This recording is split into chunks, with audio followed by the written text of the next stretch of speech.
They called her the mouse with the clipboard. No rank, no rifle, just background noise moving between equipment crates.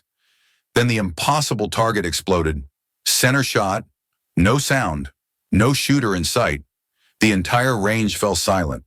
And when they finally turned to look, she was standing exactly where the wind had shifted. Not surprised, not smiling, just waiting. Like she'd been waiting for this moment all along. Before we begin, tell me, where are you watching from? And what's the most impossible story you've ever heard? Welcome to Grateful Stories, where tales of compassion and kindness are told. Let's uncover what really happened. The wind had calmed for just a second, and in that second, the target exploded. A clean shot, center mass, from 540 meters. Without warning, without a report, without anyone seeing the shooter. Gas tore through the line of elite snipers. Spotters scrambled, checking scopes, radios, perimeter monitors. Range officers shouted over one another. Chaos reigned. Colonel Franklin Morrow's voice cut through it like a blade. Who the hell fired that shot? No answer. Only confused faces and spinning heads. Range security, report any unauthorized activity. All clear, sir, no breaches, no additional shooters on site. That's when someone pointed, a young Marine, voice trembling. Sir, it was her. Over there, by the supply crates. All heads turned, standing motionless in tan logistics fatigues. Clipboard still in hand was a woman no one had paid attention to all day. Serena Halcroft. She didn't speak, didn't flinch, just stood there, expression unreadable, watching the storm unfold around her. Colonel Morrow stormed toward her. Ma'am, he barked, did you discharge a weapon on my range? A beat of silence. Then her voice barely audible, calm and flat. Yes, sir. Some of the snipers laughed. Others stared in disbelief. Impossible, muttered Master Sergeant Hugo Maddox, folding his arms. That shot's not even possible with custom gear. What did you use? A museum piece. Serena finally looked up from her clipboard. M10 SAS, standard issue, serial SN22981, from storage rack B? That silenced the laughter. Morrow's eyes narrowed. Let me see your credentials. She reached into her pocket and handed over a badge. He examined it, then froze. His jaw tensed. His eyes flicked to her photo, then to the name. The air changed. The silence deepened. Colonel Morrow straightened suddenly. He turned to the assembled snipers. Gentlemen, we have been in the presence of Captain Serena Halcroft. At first, the name meant nothing, until one of the older Navy SEALs inhaled sharply. Another stepped back, as if physically struck. A Delta Force lieutenant whispered to the man beside him. That can't be her. Not Ghost Halcroft. A reconnaissance Marine blinked. Wait, the Syria shot 3 targets. 3 miles. Through a sandstorm. That was her commander, Elias Trent, stepped onto the range at that moment. He wasn't expected, but he walked with purpose. Dress blues, Langley badge, no introductions needed. She always hated the spotlight, Trent said dryly. But yeah, she was the Ghost program's lead asset. 26 confirmed eliminations beyond 3,000 meters. 0 misses. And she didn't use spotters. Maddox narrowed his eyes. That's not real. That program was a rumor. Trent looked at him. It was very real. Captain Halcroft wasn't just part of it. She built it. The younger soldiers looked stunned. Some of them had laughed at her just hours ago. Now they couldn't meet her eyes. I thought you were dead, one of the SEALs whispered. Trent shook his head. The Ghost program was shut down 3 years ago. Some of our best were reassigned. Some faded into shadows. Captain Halcroft requested logistics. Requested Maddox echoed, stunned. You went from being a legend to inventory clerk, Serena finally spoke again. Voice still quiet. After Fallujah sector, I couldn't keep pulling the trigger. That name rippled like a chill through the crowd. Fallujah sector. Northern Iraq. I read the report.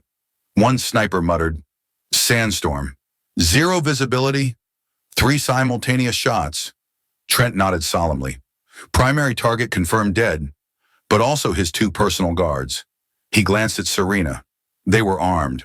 They had participated in hostile activity, but they were also his sons. Teenagers. Someone exhaled. Loud. A shift in posture spread down the line. Soldiers suddenly aware they were standing in front of someone who had carried a weight they could barely comprehend. My math was flawless, Serena said, gaze locked on the far-off target. But my intelligence data was wrong. I hit what I couldn't afford to miss, and just like that, they understood. The ghost hadn't disappeared. She had buried herself. You walked away, Maddox said quietly, from everything. I tried, she replied, but standing here, listening to men talk about physics and limitations, her voice turned slightly. I couldn't let that be the last word. No one argued. The mood had shifted entirely. Morrow cleared his throat.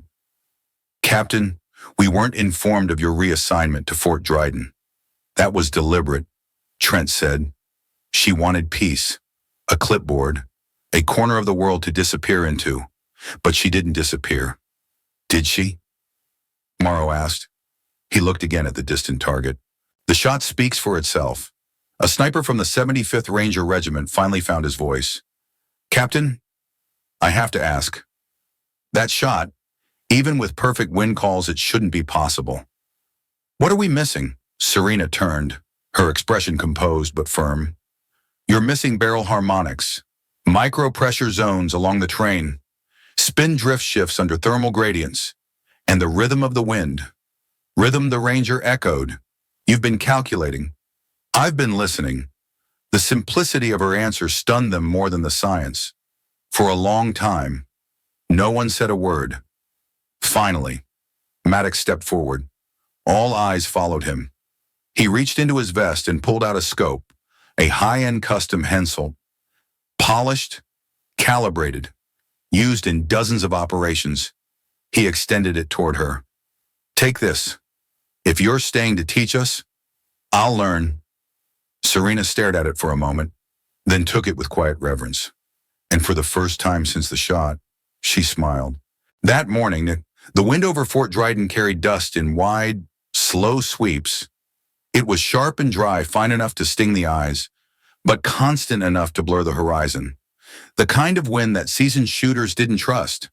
By 0600 hours, the East Range was fully operational. Canvas tents flapped under taut ropes.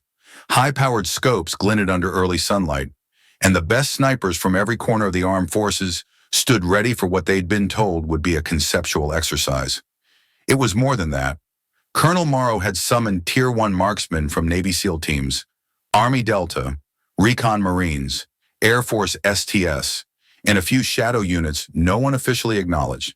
Men with confirmed kills in double digits. Men who had stopped breathing to end other lives. They were told the target stood at 3,540 meters, a distance most thought impossible, even laughable, under real-world conditions. But they came anyway, eager to test the edge of possibility. Serena Halcroft arrived before any of them. She wore the beige and gray uniform of logistics personnel, no patches, no rank displayed. Her hair was tied back in a tight knot. Her boots were clean, clipboard in hand, head down. She moved like a shadow between pallets. No one spoke to her. They didn't need to. She was assumed to be inventory, support paper pusher, admin runner, maybe transport compliance. One of those people you nod past on your way to do real work. By 0630, the mockery had begun. Who's the mouse with the clipboard? Someone muttered behind a crate of spotting gear. Maddox didn't lower his voice. Probably here to count how many bullets we waste. Looks like she's never seen a rifle up close. One of the younger Rangers chuckled. She's got to be some kind of ammo clerk. Right tracking numbers while we try to bend physics? They laughed again, oblivious that Serena was less than 10 feet away, logging serial numbers without glancing up. But she heard every word. Her pen paused, just briefly, mid-stroke. No emotion in her face, No change in posture. Just the soft halt of a hand that had once held the weight of a weapon far heavier than a clipboard. She moved on, silent. Her boots barely made a sound on gravel. At 0700, the colonel addressed the group. "This isn't about hitting the target," he said. "It's about understanding why you can't." He pointed toward the distant silhouette of a steel frame that shimmered in the heat haze. "Wind is erratic. Visibility is shifting. You'll learn more from failing this shot than from making it." One by one, the snipers stepped forward. Each ran his routine, calculations, environmental reads, breath control, trigger discipline. Each fired, each missed. Some by meters, others by less, none by enough. Through it all, Serena stayed behind the scenes. She checked ammo crates, scanned QR codes on weapon tags, noted barrel conditions. To anyone watching, she was part of the logistical skeleton that kept operations smooth, functional, forgettable. But if someone had looked closer, they might have noticed the way her eyes moved. She wasn't watching the shooters. She was watching the air. Her gaze flicked to the wind flags posted every 500 meters, to the shimmer on the range floor where heat pockets warped visibility, to the birds briefly hovering against an unseen thermal draft. She jotted notes that made no sense to any range officer: localized pressure dip at 2100 meter. Lateral micro-shear zone shifting east. Temporal wake compression. Low altitude. She wasn't writing for reports. She was building a map. Not of terrain, but of air. At 0920 a break was called. Most shooters clustered beneath the shade tents, rubbing tired eyes, debating theory. Others kicked at the dirt and blamed their gear. Serena walked toward the back of the field, where spare weapons were stored under lock. No one followed her. No one noticed her departure. She didn't swipe her badge, didn't ask for clearance. The padlock had already been opened. Inside the dim equipment shed, Serena moved directly to Rack B, third shelf, fifth position, M10 SAS. No enhancements, no special sights, no tuning. She opened the chamber, inspected the bore, ran her fingers over the receiver, then reached for a single round from the test batch. Standard issue. She loaded it. Quiet click. No hesitation. She walked out the back of the shed, not the front, where everyone could see, but the side exit, which opened just between the 500-meter maintenance fence and the northern observation slope. From there, she had a direct view of the range, all 3,040 meters of it, and the air shifting, pulsing, breathing like a living thing. She waited. When Colonel Morrow's voice echoed over the megaphone, "That concludes the exercise," Serena lifted the rifle. She didn't lay prone. She didn't use a bipod. She knelt, slow and deliberate, aligning herself with the breeze. The wind fell into rhythm. For 2 seconds, no gusts, no turbulence. She exhaled and pulled the trigger. There was no echo. The M10, built for stealth, made only a muted punch of sound that got lost in the final radio chatter. But 3.5 kilometers away, the target burst apart, a perfect impact, clean, central, impossibly precise. She ejected the casing, wiped it with the hem of her shirt, and placed it gently into her pocket. Then she slung the rifle and walked the long way around back through the supply zone, clipboard once again in hand. When the panic started, she was already back in place. Logistics ghost, invisible, still, and no one remembered seeing her leave. No one had even noticed she was gone, until it was too late. 3 years earlier, in the dead heart of the Fallujah sector, the world narrowed to a windless silence. It was the kind of silence that hummed just before chaos. A dust storm had rolled in from the east without warning. Visibility had collapsed to under 2 meters. Every drone was grounded. Air support was blind. And the window to eliminate a high-value target was closing by the second. Inside an abandoned communications relay tower, Serena Halcroft adjusted her scope. She wasn't breathing heavy. She never did. What moved wasn't her hands. It was the numbers forming in her head. 3 confirmed hostiles, all inside the target structure. Only one was the mission objective, Khalid al-Marouk, responsible for a dozen American deaths. The other two were presumed guards, or so the intelligence packet said. Serena had 300 to 200 meters between her and the structure. Wind vectors were unreadable, but the data stream's temperature gradients, barometric fluctuations, heat signatures rising from broken glass told a different story. She didn't need to see, she just needed to know. She fired the first shot, then the second, then the third, 3 flashes, 3 collapses, like synchronized shadows folding inward. The building didn't move, but the threat within ceased to exist. It was logged as a flawless operation, clean, swift. No civilian casualties. Command called it statistically improbable. Some said miraculous. Others, simply ghost work. But 4 days later, an update arrived from human sources. The 2 secondary targets labeled as armed combatants were identified as teenage sons of al-Marouk, 15 and 17. Serena read the debrief 3 times, then once more, just to make sure it didn't change. She said nothing, didn't argue, didn't defend. That evening, she returned to her cot in the Ghost program's forward compound, pulled open a narrow drawer, and placed a spent shell casing one of the 3 from that mission into a small, carved wooden box. It was hand-carved, geometric patterns, worn edges, a gift from a Kurdish woman she had once protected. She closed the lid, sat on the edge of the bed, and didn't move for hours. By morning, her request had been submitted. Voluntary reassignment. No ceremony, no debrief, just a line in the logbook transferred to Logistics Division, non-operational. No one questioned it. Ghosts don't get exit interviews. For 18 months, no one heard from Serena Halcroft. No new operations, no contacts, just manifests. Inventory reports. Fort to fort, base to base, an anonymous technician among thousands. But Commander Elias Trent hadn't forgotten her. He tracked her movements through requisition trails, and eventually, one day in Wyoming, he walked into the back room of a supply depot and found her calibrating ammunition crates with a laser micrometer. "You really disappeared," he said quietly. Serena didn't look up. "I didn't disappear. I demoted myself." Trent stepped closer.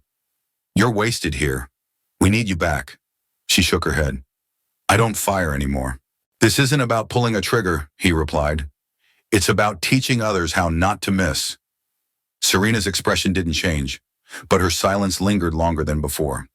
Trent sat down across from her on a metal crate. He didn't rush, didn't push. He just waited. Finally, she spoke. "They weren't supposed to be children. They were armed," Trent said, without judgment. Serena's voice was barely a whisper. They were still his sons. That ended the conversation. He stood to leave. At the door, he paused. "If you ever change your mind, there's a program starting up at Fort Dryden. No field work, just instruction. We'll leave it in your hands." He left the folder on the bench beside her. Serena didn't open it that night, or the next. But 3 weeks later, she showed up at Fort Dryden with no announcement, no fanfare, just a clipboard and a blank ID. She asked to be placed with logistics, said she wanted to help, said she didn't want anyone to know. The colonel assigned her to storage and range coordination. No one asked questions. And for 6 months, that's where she stayed. She inventoried rounds, logged rifle assignments, marked box weights and casing defects. But every day she also watched. She watched how young snipers misread the air, how they trusted scopes more than senses, how they assumed environment was a problem, not a partner. And each time someone said, "That shot's impossible," something in her recoiled. Not because they were wrong, but because they didn't even know what was possible. It gnawed at her. Day by day, degree by degree, until the day Maddox called her a mouse with a clipboard, until the day the wind aligned just right, until the day she proved that even ghosts never miss. When the shot landed and chaos erupted and her name resurfaced like a file pulled from a locked cabinet, Serena didn't flinch. She wasn't proud, but she wasn't ashamed either. Later that night, she sat in her sparse quarters, the wooden box on her lap. She opened it again. The same shell casing rested inside, polished, untouched. The weight of it unchanged. She placed the second casing beside it, the one from the Dryden shot, one from her last mission, one from her reappearance. Two pieces of the same war, but fought in very different ways. A knock at the door broke the silence. Commander Trent stepped in, closing the door gently behind him. "That was quite a shot," he said. "I wasn't trying to impress anyone," Serena replied. "I just couldn't listen anymore." He nodded. "I get it. The worst silence is the one inside your own head." She didn't respond. "You know what comes next," he said. "Washington's asking questions. Langley's listening again. The ghost program, at least a version of it, is coming back. Without me," she said flatly. "I'm not asking you to go operational," Trent offered. "I'm asking you to teach. Train the next one. Keep them from making your mistakes." Serena stared at the floor. "Then, finally fine, but on my terms. No missions, no field work. I teach, nothing more." Trent smiled. "You were always the best teacher anyway." As he turned to go, she spoke one more time. "Elias," she said softly, "I never missed." He paused in the doorway. "I know," he said. "That's what scared us most." She closed the wooden box, not to bury the past, but to place it beside the present. Ghosts don't disappear. They just learn when to show up again. The next morning, the air over Fort Dryden was crisp. Thin clouds drifted low, and a chill wind moved across the range like breath over skin. Every sniper stood at attention when she stepped onto the gravel. Captain Serena Halcroft walked with her hands behind her back. No weapon, no rank displayed, just presence. And that was enough. Colonel Morrow watched in silence as she passed each man. Her gaze swept the line not with judgment, but with clarity. They held their posture, not out of protocol, but respect. Master Sergeant Hugo Maddox stepped forward. He carried something wrapped in cloth, unrolled it with care, a matte black Hensoldt optic, custom calibrated, battle-tested. "I've worked with Tier 1 teams," Maddox said. "I've watched legends shoot through glass and rain, but I've never seen what I saw yesterday. That shot wasn't training. It was art." He extended the scope to her, a gesture few would understand. Among snipers, personal optics weren't tools. They were identity. Serena didn't hesitate. She accepted it with both hands, then gave a subtle nod. She didn't thank him. She didn't need to. By 0700, she had begun. No classrooms, no PowerPoint, no chairs. "Marksmanship," she said simply, "is not learned in comfort." The days that followed shifted the rhythm of the base. Lectures were replaced with movement. Shoots conducted under wind, fog, and setting sun. She trained them not to read data, but to feel it. Eyes closed, palms open, skin attuned to air. She made them walk the range without rifles, just senses. Riley Wexler was the last to arrive. 24, Olympic-level breath control, barely 5'4", dismissed by every instructor before Serena. Too small to stabilize a long gun. Someone muttered, "She's a liability at 2,000 meters." Serena ignored them. She called Riley forward, said only, "Show me how you breathe." Riley blinked. "Ma'am, not shoot, not posture, just breathe." So she did, and Serena watched not her chest, but her rhythm, counted the milliseconds between inhale and stillness. "You'll do," Serena said quietly. And that was that. Over the next weeks, Serena trained Riley differently. She had her crawl through gravel to listen for shifts in soil, Sit blindfolded at dusk to sense where warm air met cool. You're not controlling the rifle, Serena told her. You're synchronizing with it. Riley listened, adapted, improved. By the third week, her margin of error had dropped below most of the men. By the sixth, she attempted her first long shot at 2,800 meters. Conditions were poor, crosswinds unstable. Instructors recommended postponement. Serena waved them off. She's ready, she said. Riley took her position, went through the breathing sequence Serena had drilled into her 100 times, then paused just long enough to let the wind settle into its pattern. She squeezed the trigger, the round flew, and hit dead center. Silence swept the observation line. Maddox blinked. That shouldn't be possible, he whispered, which by now meant it had just happened. Riley exhaled, stunned. Serena only nodded. You didn't fight the wind, she said. You invited it. By the end of month 3, the entire training program had shifted. Meditation was built into warm-ups. Trainees learned not just about ballistics, but about intuition. Even Colonel Morrow noticed. Accuracy rates had jumped across all categories. Missed shots became rare. Excuses, rarer still. One afternoon, Serena stood on the hilltop, watching Maddox run drills with a new batch. He was quoting her directly, not formulas, but concepts. Wind doesn't resist you, he said. It informs you. That same day, Agent Nolan Griggs from the Arlington Division arrived.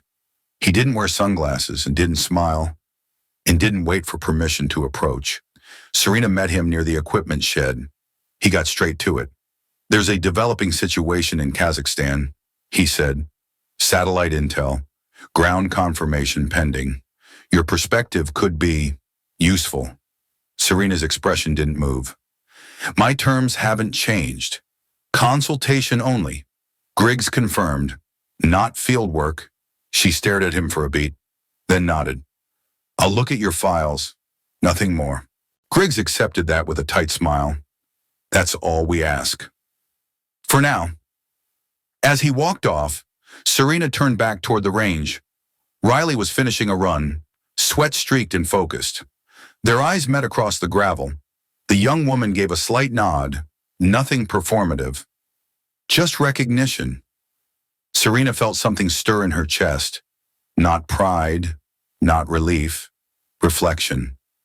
She had once stood exactly where Riley was now, uncertain, overlooked, and carrying more skill than anyone could see.